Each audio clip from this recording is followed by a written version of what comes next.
வணக்கம். திங்கட்கிழமையுடன் கூடிய பிரதோஷ நாளில் லிங்காஷ்டக மகிமையையும் லிங்காஷ்டகத்தையும் கேட்டு ஈசனின் அருளை பெறுவோம். ஒவ்வொருவரும் வாழ்க்கையில் இருக்கும் சவால்களை எதிர்த்து போராடி கொண்டிருக்கிறோம். அப்படி நம் முன் இருக்கும் சவால்களை எதிர்கொள்ளும் தைரியம் பிறக்க இறைவனின் அருளாசி வேண்டும். சிவபெருமான் கருணையே வடிவானவர். கேட்ட வரங்களை நல்லவன் என்றும் பாராமல் அசுரன் என்றும் நினையாமல் வாரி வழங்கக்கூடியவர்.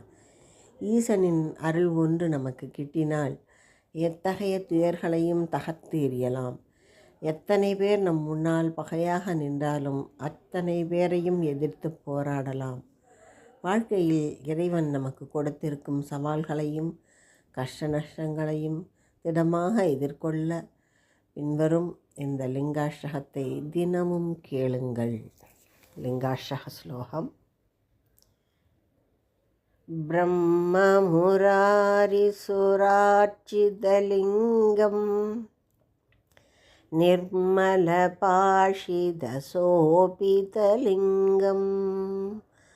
ஜன்மஜ துக்க விநாசகலிங்கம்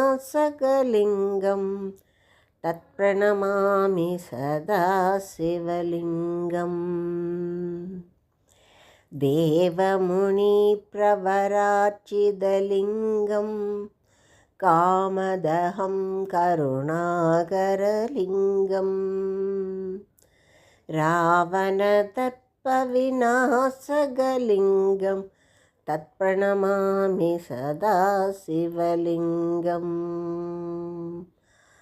சர்வசுகந்த சுலேபிதலிங்கம் புத்தி விவர்த்தன காரணலிங்கம் சித்தசுராசுரவந்திதலிங்கம் தத்ப்ரணமாமி சதா சிவலிங்கம்.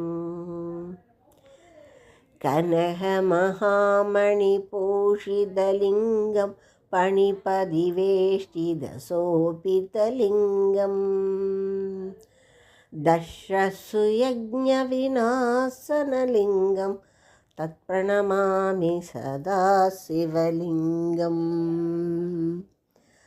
குங்குமசந்தனலேபிதலிங்கம் பங்கஜஹார சுசோபிதலிங்கம்